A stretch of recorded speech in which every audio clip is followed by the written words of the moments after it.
Within Satisfactory, you have the crafting table.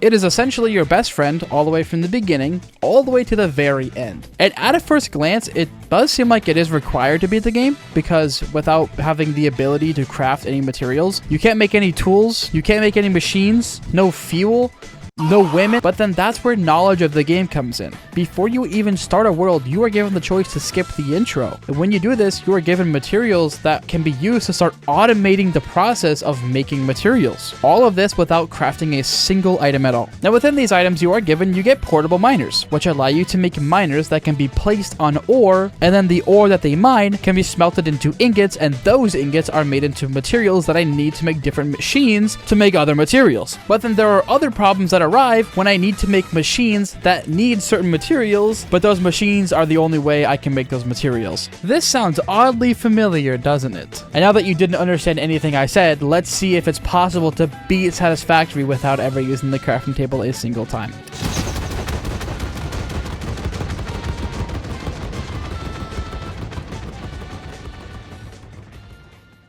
During the process of making the world, I now had to choose where I wanted to spawn. I wanted to have a lot of iron, copper, and limestone, and the best two choices for this is the rocky desert or the dune desert because of their very high abundance of these resources. However, because I've already beat the game, and many people would agree with me on this that have played Satisfactory, the dune desert is the best area to build in and maneuver in because of how open it actually is. So with my easy choice, I also had skipped the onboarding process that I mentioned in the intro to get the juicy amount of items. We had loaded into the world, and our first objective was to build the hub. Think of this as your centralized area where you can customize your character, store some items, not a whole lot of items, make game progress, and the best part, flushing items down a toilet.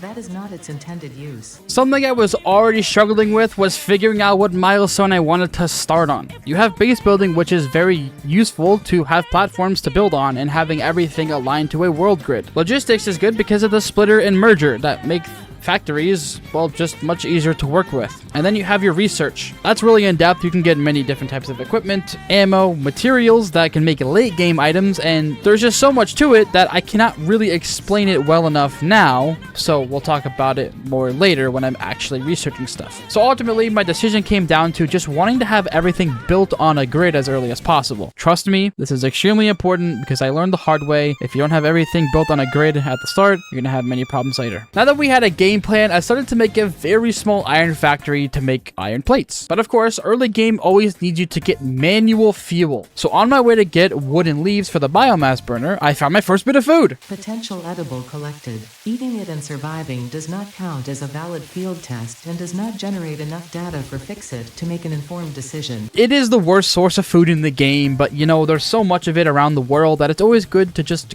grab it if you can. I also ran into my first hostile creature, being the spitter. Now, for creatures in this game, there's like 4 different categories, and then they all have their subcategories. You got like your small dudes, you got like your medium dudes, your big dudes, and then your bigger dudes. And with the wooden leaves I gathered, I first wanted to make it into biomass due to it just being much more efficient than normal wooden leaves. After having a good power source, I tried to remake the iron factory so I could also automate rods with plates. But because I'm an idiot, I didn't realize that I just didn't do the milestone yet to get the splitter and the merger. So after lying, I changed my mind on the milestone, and now I'm doing logistics instead of base building. After about 2 minutes of waiting, I realized I could also be making copper wire in the meantime. So I searched around for a copper node, first coming across impure, which is something you never want to use if you have a choice, and then a normal node, which is what I was temporarily going to be using. Now here could be a good time to mention what node purity even means. So with every material node around the map, including solid resources and fluids, you have impure, normal, and pure. Strictly talking about solid resources, you have impure, which can be 30 to 300 per minute, normal, which can be 60 to 600 per minute, and pure, which can be 120 to 1200 per minute. The reason why there's such a big fluctuation between every node is because you can get anywhere from Mark 1 to Mark 3 miners, and all of those can be overclocked to 250%. So that's why there's such a big difference between each node. And when it comes to fluids, I will not be explaining these because of their complexity. So if you want to learn how they do work, I would highly recommend that you try and find a video on them. Back to making copper wire, I now ran into the problem of not having copper wire. So luckily I did have an extra smelter at the iron factory I was not quite using yet, so I also took the biomass burner from it as well because that also needs copper wire. So for now, no iron is being made at that factory. On my way back to the copper node though, I did find a blue slug, and these come in many different forms. You have your blue, your yellow, and then your purple ones, and these can be made into what are called power shards that can amplify power production speed. Once they are researched, it'll make more sense later once we actually get to using more of them. And similar to the iron nodes, the copper ones usually have the exact same setup. You have your miner, your smelter, and then your constructor. And so with that, I just made a very small copper factory making copper wire. Pretty simple. So after about 2 minutes of getting enough copper wire, I started up my iron factory again and switched it to making rods instead of iron plates. And also had made another constructor that was making biomass just on the side, so hopefully I would always have a constant supply of power. While I was waiting for materials to be made for the milestone, I started exploring in a direction I knew that had a hard drive. Now, hard drives can be researched to unlock different recipes for pretty much everything in the entire game. Some can be more efficient than the base recipe, some can be less efficient but completely remove an entire thing altogether from the recipe, or some are just nice to have as an alternative. So it's always useful to pick up hard drives whenever you can and always be scanning them. Now on my way to try and find it, I found 4 blue slugs, 2 Mercer spheres, which I haven't came across yet, but they can make what you can think of as an ender chest from Minecraft. Once you research them, of course, but I can't use them until much later because I can't use the crafting table right now. And I also found what is called a Sommer's sloop. But initial data suggests this might be a nest. I see the problem at hand. This can double production output at the cost of a lot of power, but again, it has to be researched first, and I cannot use it until much later in the game, pretty much at the same time when I'm able to use Mercer spheres. Unfortunately, I could not find the hard drive I was looking for, but during that time, I was able to get all the resources needed for the milestone, so that's what I did. Now having splitters, I can start automating plates and rods at the same time, which is what I set up. It's not hard to do this. You just set up a splitter and then you have 2 smelters and split off the conveyor belts.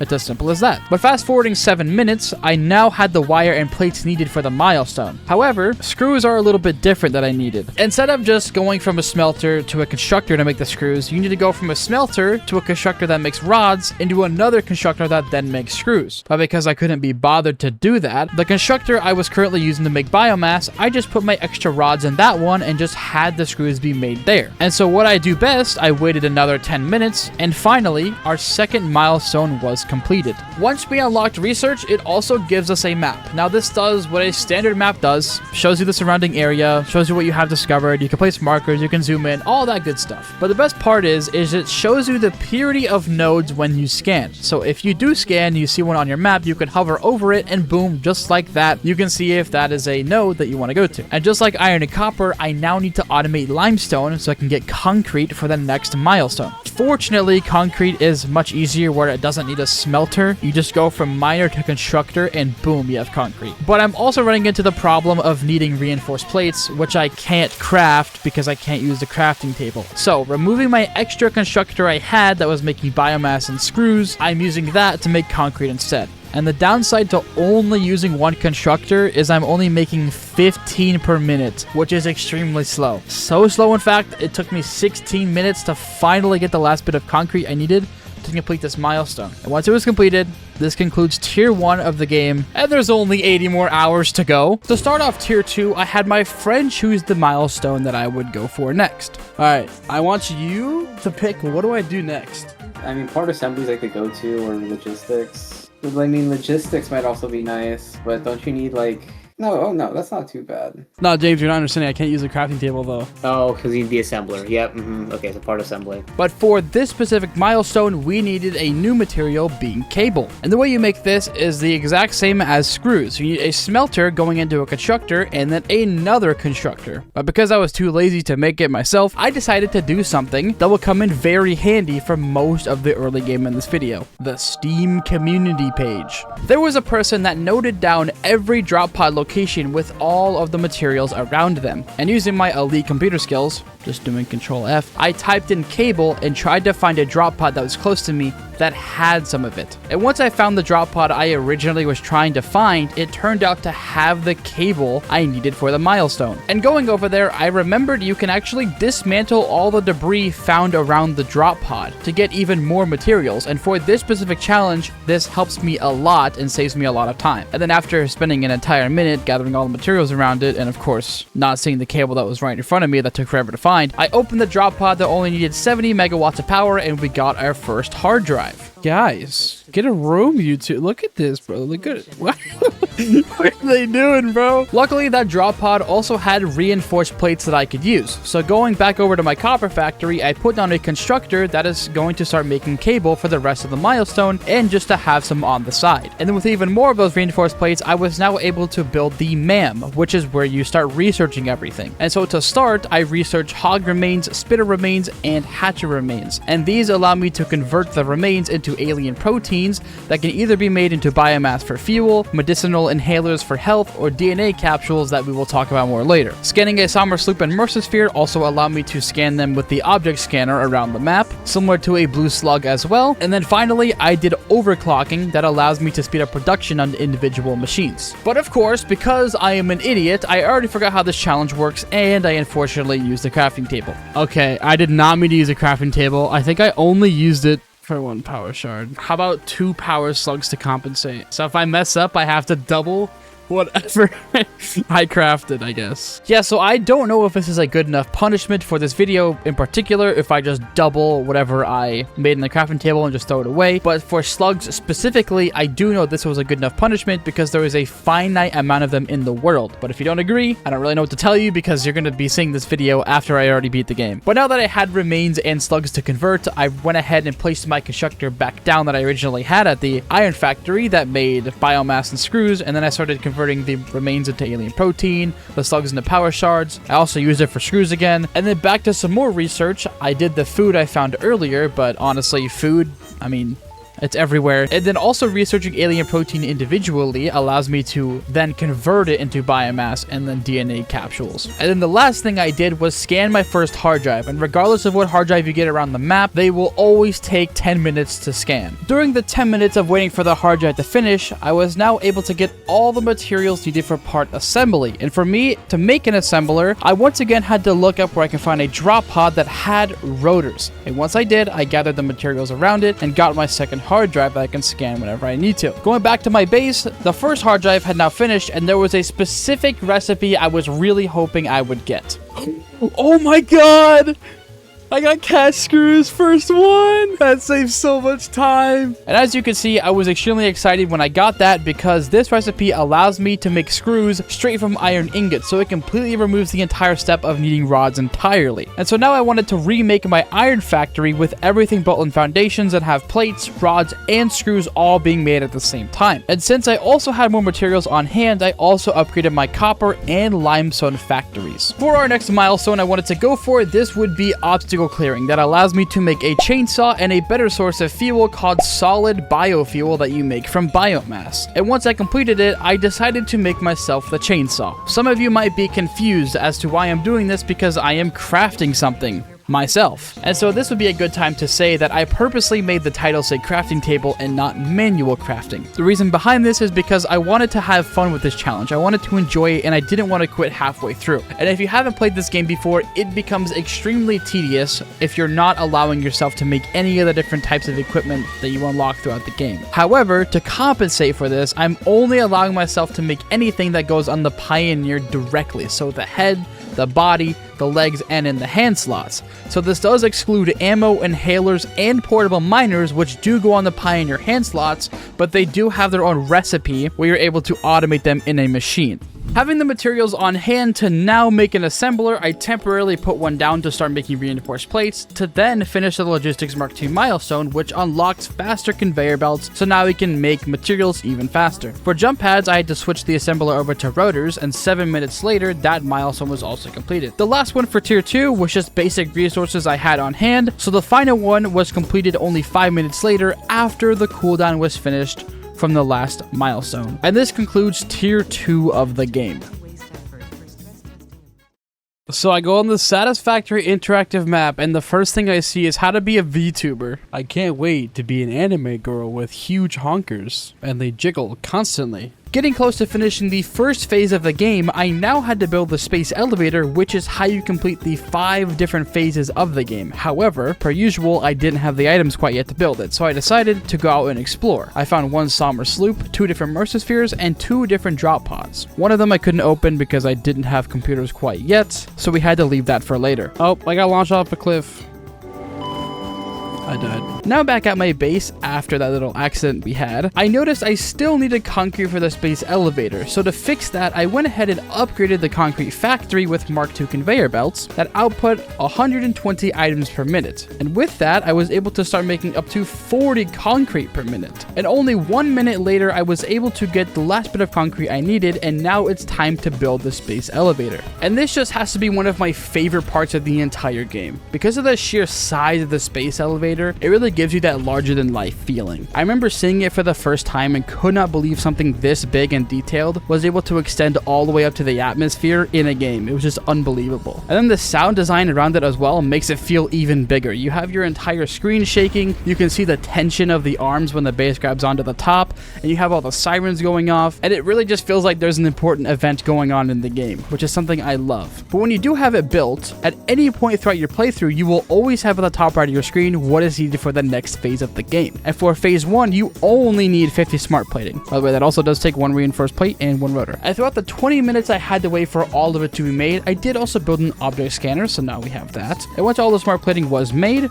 I put it into the space elevator, and then now you get a very long sequence. I won't really be showing most of it, but just so you know, at the very end of the sequence, you can actually see the space elevator upgrading itself. It reconstructs, and then it gives a visual change to show that you're actually in the next phase of the game, which is really interesting. Then you also get a presentation that shows you what the next phase of the game is going to have you do. However, you're going to see that anyway, so I don't really need to show all that. But now we're on to phase 2 of the game. At this point, you now get access to a new source of power that is completely sustainable on its own, that being coal power. However, milestones at this point do get a lot more expensive, so I didn't have anywhere near enough reinforced plates. I tried to find another drop pod somewhat close to me that had some, and there was one at the top right of the map that had 124, and I just couldn't pass that up. I did know that at this drop pod there was one of the bigger creatures in the game that could potentially cause problems for me, but with a little finesse and just hoping I didn't die, I got everything there and the other hard drive secured. Oh. Now having the milestone completed, it was time to start on coal power. Unlike biomass burners, which is your first source of power in this game, coal generators have 2 different inputs that is well meant for coal and water. After finding a pure coal node on the map, I had to figure out how many coal generators a Mark II conveyor belt can feed into and how many water extractors I needed. Luckily, the Satisfactory wiki has almost any answer you need for any machine in the entire game, so after looking at Mark I miner output with a pure node, it turns out that that can feed into 8 different coal generators with 4 water extractors at 75%, giving me a total of 600 megawatts of power. Now back into the game, and knowing how many machines I needed, there is a very useful feature that more games should do, where you can select how many and what machines you want to build, and then you get a total material cost to the right side of the screen. Now at first I did input the wrong amount of machines I wanted to put down because I like having symmetry, and with 8 generators and 3 water extractors that just doesn't really work well. So I did later change it to 8 coal generators, 4 water extractors, and 1 Mark I miner, so just for reference, you can try and remember this list of items instead of what you previously saw. Either way though, I did need a significant amount of reinforced plates and rotors for this build, so going back to the good old Steam community page, I tried to look for a drop pod that had both of these items. I did know at the top left of the map that would be the easiest area for me to navigate in, because without movement items, I really can't get to any other area because of the really high terrain that is pretty much blocking me off from the rest of the map. I was able to find one that had 74 reinforced plates and 118 rotors, which was plenty for what I needed. On my way there, I did run into another drop pod, where I did die. We'll be coming back to this one once I have the necessary tools to take care of all the creatures around there. The second drop pod on my way there did have some materials I needed, but it was such a small amount that I really didn't care all too much. However, the hard drive was easy to get, only needing 5 modular frames. And now arriving to the drop pod I originally needed to get to that had all the materials, there was a big spitter I had to take care of. Luckily, this is the weakest variant of the big spitter, so it didn't cause me too many issues. However, the second issue arrived. Inventory space. I did not have any space for any item at all. And what makes this even more frustrating is one of the hard drive scans earlier that I got did give me inventory slots, but for whatever reason, I just didn't get them. This could be because of the experimental build I was on, and most people know experimental builds of games or early access, they're sometimes glitchy, so that's probably what happened. So I unfortunately did have to leave some items behind. But after opening the drop pod, I've said that so many times, and getting the hard drive, I returned home and now it was time to build coal power. For the most part, coal power is straightforward. I first started with a platform over the coal node itself, so everything is aligned to the world grid, and then extended that platform outwards towards the ocean. And for a quick side note, if you ever have the choice to build on the edge of the map, whether it be in the air, on top of the ocean, or just have a very large area to work with, you should always build there first. Because in the future, if you run out of room, you got a lot of problems you're gonna have to fix. But after I put all 8 generators down, I now had to decide if I wanted to have the water extractor pipes higher up or to have the coal to be higher up. The reason behind this is because both inputs are on the same elevation, and if you decided to do that with the pipes and the conveyor belts, you're gonna have a big mess of them going inside of each other and it just looks terrible. But for this build specifically, I chose to have the pipes at a higher elevation. My first and only thought was to have a longer pipe spanning across all 8 coal generators, then at each water input I would use what is called a pipeline junction to split off the water using the horizontal to vertical pipe option. But for some reason, if you have this junction completely vertical, it doesn't snap a line to the water inputs, which is an extremely frustrating thing. But given enough time, I was able to align everything myself, have the pipes completely set up, and also connected the water extractors with very little issue. On the other hand, the coal was a lot more simple because all I had to do was set up splitters aligning to each coal inputs and then connecting the miner with a conveyor lift. This all did take a lot of reinforced plates, which I did not have, but given enough time, a lot of time at that, I was able to connect everything with Mark II conveyor belts. And lastly, I had to connect everything with power poles, and since biomass burners are my only source of power right now, I temporarily put a couple of those down to get the coal up and running. I also made sure to turn every machine off, because for power in this game, you want to make sure all of your machines get backed up with fuel first, so you don't have a bunch of power fluctuations later. But after waiting for 10 minutes, everything was ready. I turned everything on, connected the power to the main base, and now I had a consistent 600 megawatts of power to use whenever I needed it. Before moving on to any bigger projects, there were a lot of chores I had to do. I started with researching the palberry just because I had to at some point, and I also redeemed some alternate recipes. First, wire that now can be made from iron instead of copper, and then one for reinforced plates and modular frames that make them a little bit easier to produce. And now that modular frames are an item required, and I will just need a lot of them in the future anyway, I started to extend my iron factory so I can start producing them. However, like always, there's a catch. I would say this is the first item that gives you a real challenge when you have to automate it. You have your 3 different recipes, the default one and then the 2 others you unlock fairly early into the game. The setup will mostly be the same no matter what recipe you choose. You first start getting iron ore smelted down, and then you take those iron ingots and convert them into the items you're using to make reinforced plates. And by the way, reinforced plates do have multiple different recipes, and for the most part, all of them can be made from one single iron node, except for one. I don't know the purpose of this recipe, but it's there for some reason. And now those reinforced plates that you make now go into another assembler alongside the other material that is being used to make those modular frames, for instance mine being screws, and now you have them being automated.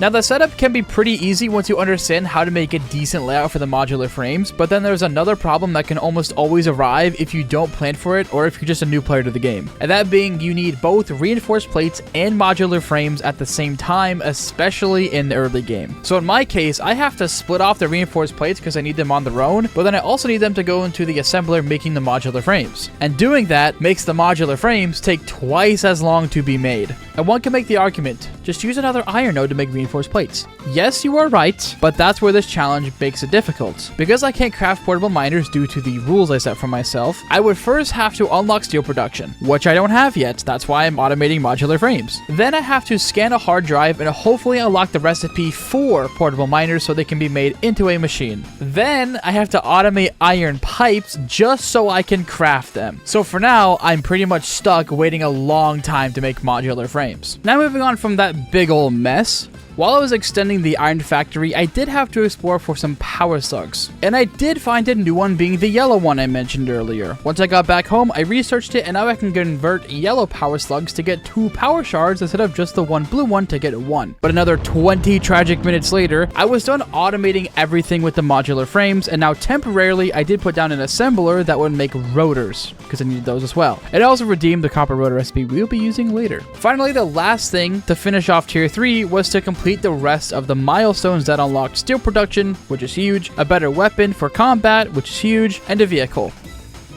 which is not huge. I won't ever be using the tractor because it is just such a big waste of time and I can't be bothered to learn how it works. Now onto tier 4, the first thing I wanted to do is make the Xeno Basher, which is a direct upgrade to my current weapon being the Xeno Zapper. And I thought for the longest time, the Basher was just double damage. However, it's only an 80% increase over the Zapper with their damage values being 5 and 9. And this makes a lot more sense to me because I've had multiple situations where I'm fighting bigger creatures in the game and they're just one hit away from dying, but then I die because I couldn't get that one hit in. Now in the current playthrough, this doesn't really affect me because I'm not exploring yet, but it's just a fun fact I wanted to share with you all. Back into my current playthrough, the next thing I wanted to do was some research on the quartz tree, which is a material we haven't obtained yet, but I knew there was 3 deposits near the top right of the map where we previously got another drop pod. So on my way there, I came across another drop pod that had an easy hard drive to get that only needed 20 steel beams, and I immediately started to scan that because now I'm able to get the portable miner recipe, which I need to make any sort of progress moving forward. Once I get to the quartz, there really isn't much going on at first since I just have to hand mine a lot of it. So after a very eventful 2 minutes, I put down a man for research, a constructor to convert raw quartz into other materials, and a biomass burner for power. Unfortunately, that hard drive I picked up on my way here was still scanning, so I had to wait another 7 minutes before I can make any progress on the quartz tree. Here would also be a good time to mention that if you do scan any hard drives and just keep the recipes there without selecting a reward, the next one you do scan will not give you either of those recipes, so it's a good way to just narrow down your options to eventually get what you actually need. But once that scan is finished, I first researched raw quartz, so now I can scan it around the map. Then I unlocked silica and immediately started making it in the constructor because I needed a lot of it. I also did unlock quartz crystal that we'll be using much later, but it's still good to have anyway, and I just needed to do it eventually.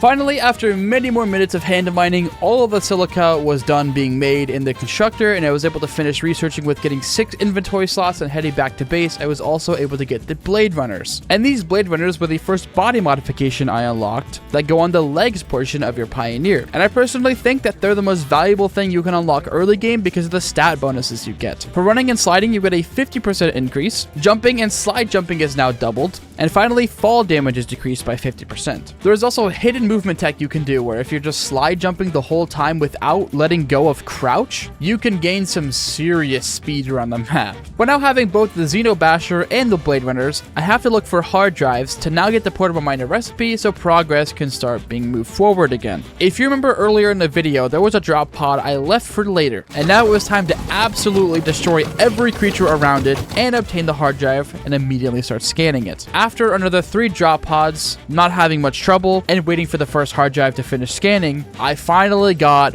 what I needed. Yes!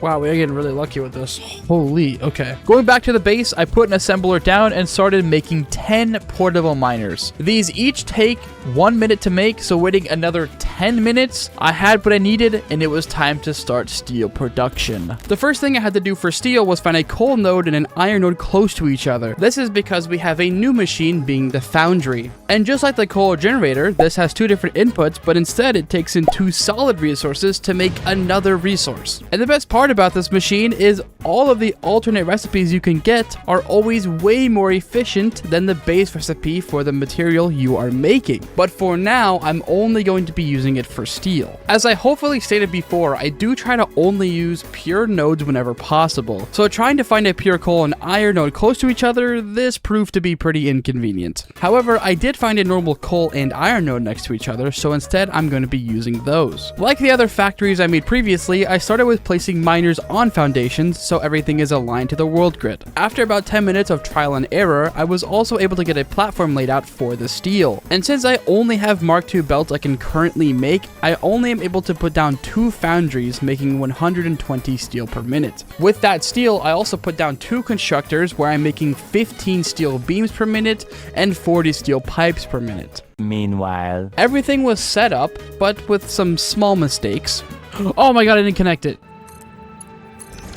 We now had beams and pipes automated. Now having access to those materials, I finished off the Logistics Mark III milestone, giving me Mark III belts and, more importantly, industrial storage. These have double the capacity of the basic storage you unlock earlier in the game, and on top of that you can stack these on top of each other. And so what I like to do is put one on top of another and connect them with a conveyor lift, and that's usually enough storage for any material in the game. And with that setup, I also upgraded the storage for the copper and limestone factory, since I've been using a lot of those materials, and I know that I'll be using a lot more in the future, so it's good to get it done now. And with some downtime, I did finish off a couple of milestones. First off, expanded power infrastructure, which allows me to now have power lines instead of power poles, so it makes expanding power a lot easier. Advanced steel production, which currently doesn't do much for me, but in the future will with all the different materials you unlock. And finally, Fix-It blueprints, that allows me to make different presets of buildings that I can put down whenever I want to, so instead of building something one by one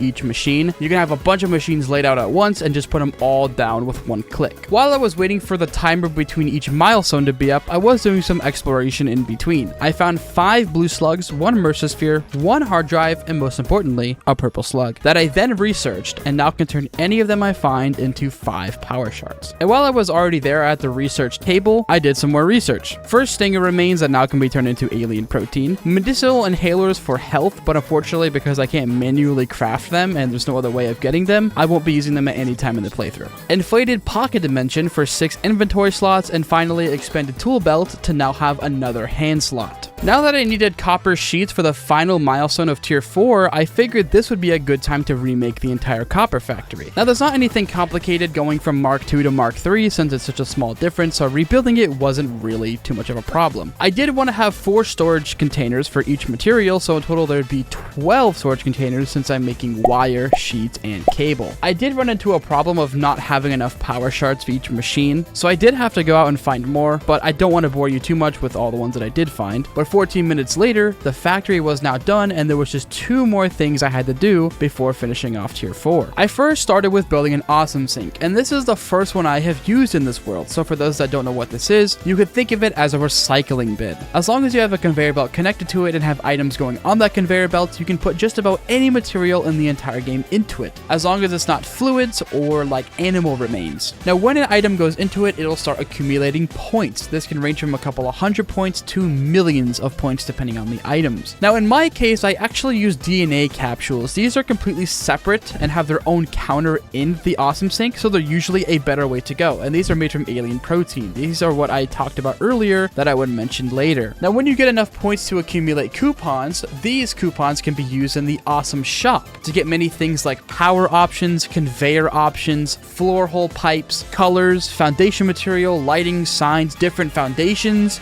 walls, cosmetic architecture, and materials. So there are many things you can unlock through the awesome shop. However, each time you do accumulate one coupon, the next one will take even longer, needing more points. So getting everything from the awesome shop does take a significant amount of time. But with the DNA capsules I already had made, I was able to get 20 coupons, which I then spent on the awesome shop. Now bear with me here, I'm going to be saying a lot of words that might not make sense. I first started with getting a conveyor wall mount, conveyor ceiling mount, conveyor wall hole, conveyor lift floor hole, Mark 1 wall power outlets, and then concrete, grip metal, and asphalt foundation materials. Now my reasoning behind getting all of this stuff from the awesome shop is just because it's convenient for building, and it's just the stuff that I wanted from the shop. And now having plenty of copper sheets, I finished off tier 4 with hyper tubes, and now it was not time to finish phase 2 because I had many more things I had to do. Just like the copper factory, I also wanted to rebuild my iron factory. Not just for the plates, rods, and screws to be more efficient, but I also just wanted to separate the reinforced plates and modular modular frames since they are taking up some of the iron ore. And to start with this new factory, I had to do everyone's favorite activity.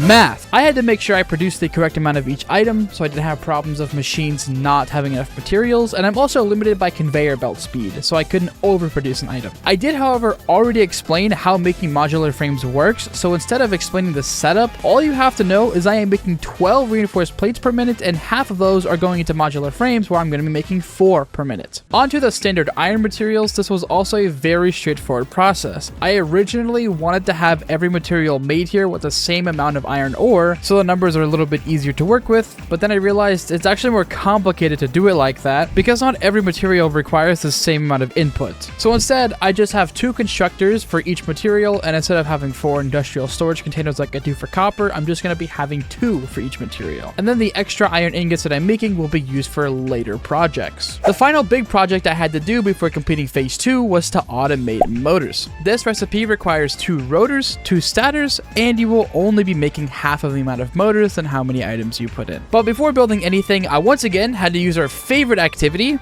math. I wanted to keep rotors on their own because they're just nice to have, and also have them make motors at the same time. So after punching in a bunch of different numbers, it turns out that the golden one was 15 per minute. This first requires 30 copper sheets, so I found a copper node nearby and made a small factory to make those 30 copper sheets per minute. Right after finishing it, I also needed to redeem another recipe called steel screws, where you can make screws straight from steel beams, and this is actually the fastest recipe in the entire game to make screws. I first extended a platform to have a constructor making the screws, and then also put down an assembler to make the rotors. Next, I made a long platform to transport the copper sheets, connected everything with power, made storage for the rotors, and now I had them automated, and that was the first thing crossed off the list. Luckily, the next item I needed, which is stator, I didn't need to have on its own because it's used in such few recipes that it's just not worth it to do that. But to make the amount I did need, I first had to extend my steel production with 2 more foundries. But then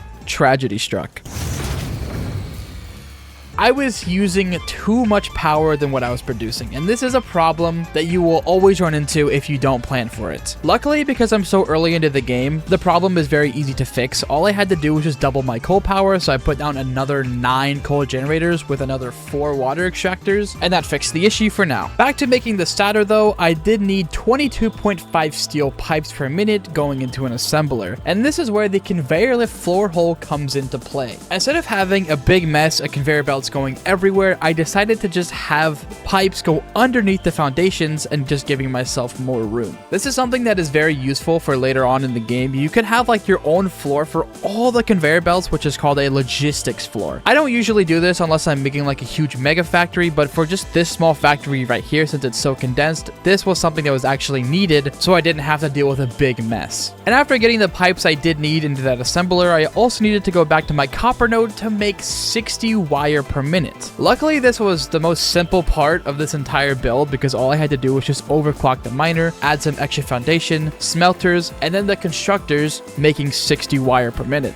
And doing the same thing like I did with the copper sheets, I made a platform to transport the wire over, and now that we had stator automated, I connected the assemblers, and the motors were now being automated at 3.75 per minute. Getting ever so closer to finishing phase 2, I still had to wait around for all the materials to be made. So I first went around to every factory, changing all the foundations to concrete, and then the foundations used to transport items over, like the wire and sheets, I did change those to grip metal. I then set up the machines to start making some of the phase 2 parts, because even if you don't have all the materials you need, it's still good to set this up as soon as possible just because of how long it could take for some of the phases. And during this time of waiting for the parts to finish, I thought this would be a good point to start doing more research. And to start, I added rebar gun, SAM analysis, nutritional processor, and sulfur to my to-do list. Now before doing any of them, I did want to real fast to get sulfur done because this unlocks more to the sulfur tree. And then I added black powder, experimental power generation, the Novelist detonator, and the expanded tool belt. After having everything on my to-do list, it took me a solid 20 minutes of gathering all the materials I needed. And after researching everything, I was able to craft myself a Novelist detonator and make 100 explosives in an assembler. But you might realize I actually still do have something on my list, which is SAM analysis. I have not came across any yet, so this was a good time to start and explore to look for some. While I was going in a direction that I knew that had some, I did find many power slugs on my way there, but outside of that, I I really didn't find anything else super important. Once I got to the SAM, I researched it to unlock more in the SAM tree, and finished off the MAM with reanimated SAM, the nutritional inhaler, and the SAM fluctuator. A few hours later, we had all the parts to finish phase 2, and now it was time to move on to phase 3. And this concludes part 1 of this series. If you stuck through the entire video, I really do appreciate it. It means the world to me. I know I can be quite overwhelming with how fast I speak and how much information I can give at a single time, but I really am trying to improve. I've never been one to do storytelling or voiceover videos like at all. I've been way more gameplay oriented, just keeping it simple. So this was definitely a change of pace. I tried to go all out with my editing. And for future uploads on this channel, since this is the first video, they will probably all be pretty similar in editing style. Maybe not as many edits, or maybe in some cases I could even edit it even more. It just all depends on the video. So if you have any advice on how I can improve, whether it be slowing my talking down or explaining things in a different way for it to make more sense, let me know in the comment section. I am trying to make the best videos possible for anyone to enjoy. Now I do want to say, for this series specifically, I do not know how long it'll take me to get the next part out, because from starting the Satisfactory playthrough and finishing this first part, it took me a month and a half. Obviously, it won't take me that long to finish the next part because I don't have to beat the entire game, but you get the point. It takes a long time just to finish one of these parts of Satisfactory. So if there's another game you want me to try with like a certain challenge tied to it or whatever it might be, let me know in the comment section. I am going to be a variety gaming channel, but keeping the storytelling voiceover type of editing style. So again, if you have any suggestions, leave them down in the comment section. That is what it's for, obviously. Otherwise, if you enjoyed, make sure to leave a like and subscribe only if you want to. Only if you think that I deserve it in your eyes. Otherwise, I hope all of you have an amazing rest of your day, and I will catch you guys in the next video. Take care, everybody.